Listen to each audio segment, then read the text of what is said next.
I'm from a town where things aren't as good as they come.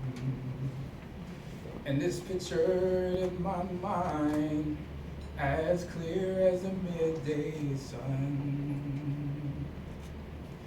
Now I'm out here in the darkness, and the rain is coming down. It never was like this in my hometown. My hometown is not like this, but that's alright with me. See, I'm out here for my hometown, 'cause freedom isn't free. Good afternoon, fellow Toastmasters. I know you thought you would abstain from having to listen to me sing, but I thought it was very appropriate, as when I was a child, that was the Army recruiting song. When that song came on the TV, I would run to the TV and I would sing every song, every word of that song, because that was the only time I got to see what Daddy's office looked like. See, the commercial went something like this. The individual met a woman, he fell in love, they got married, they had a child, and then the Army called.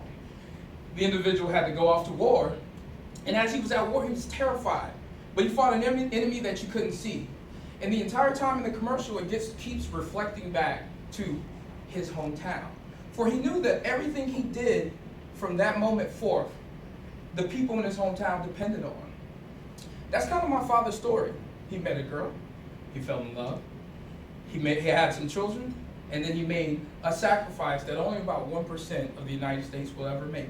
On August the 26th, 1980, he chose to enlist in the United States Army. Over the next 21 years of service, my father taught me what sacrifice was all about. He picked us up and he moved us on 5 different occasions to places that I would never want to go to again. There was many of times my father left my siblings and his wife in order to serve something that was far greater than him. I remember when I was a child, we would go out and we'd play superhero. And everybody wanted to be Superman or Batman, or they wanted to be a Thundercat. But no one ever questioned what hero I was going to be. See, my hero was bigger, faster, stronger, smarter than all the other ones combined. My hero went by the name of Robert Douglas Williams. As I got older and I graduated from high school, I was a pretty good athlete. I decided to go to college. I thought I would be in the NFL one day. Obviously, that didn't work out for me. But I went home. I dropped out of college and I went home, and I remember every morning around 6 a.m., my mother would wake me up. And she would wake me up with 2 things in her hand. One would be a plane ticket, and one would be a classified ad. And she said, "You choose." And every day, I would sit there and I'd be like, "Mom, why are you bothering me? Leave me alone." But it wasn't until my father came home, and my father's a very quiet man. He doesn't say a lot, but you could see the emotions just based off of his demeanor. He never really hugged me much or kissed me much, but you always know whether he was proud of you based off his demeanor. And he would walk in and he would just go to his room. And one day, I heard a quote, and the quote said that imitation is the highest form of flattery. So I thought to myself, what way could I make my father proud? And I thought that the best way to make him proud is to show him how much I wanted to be like him. So one day in church, I stood up and I said, "Mommy, you don't have to give me the classified ad anymore, nor the ticket. I made a decision that only 1% does. I am going to join in the military."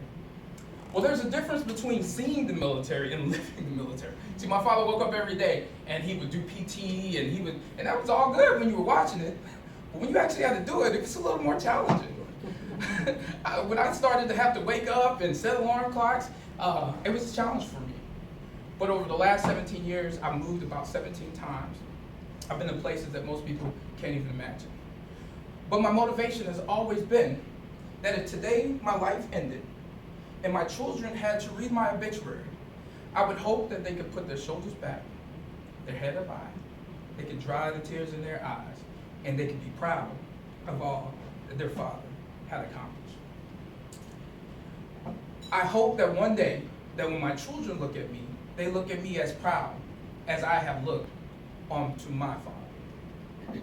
Throughout the course of my service, I've had the opportunity to served with some of the greatest men and women known to men. Some of these men go by the name of Justin Fincham, Derek Johnson, James Gilmer, Jeremy Landry, Tennille Scott. They've all taught me about life along my journey. I've had the opportunity to serve under some of the greatest leaders, such as Colonel William Sanders, such as Johnny Rhodes, and one of them is here today, Lieutenant Colonel Freddie Adams. See, what you don't know is you have a Purple Heart, a recipient right here in the room.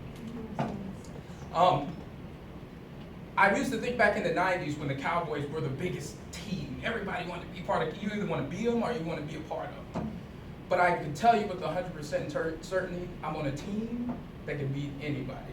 We are blessed today to have service men and women that are smarter, more physically fit, more capable than any other country that is in existence to today.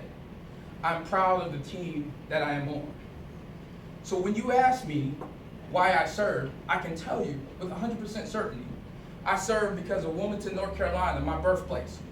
I serve because of Warner Robins, Georgia, where my children live. I serve because of Davenport, Iowa, Jacksonville, Florida, and all the hometowns across this nation, because freedom truly is not free. Thank you so very much.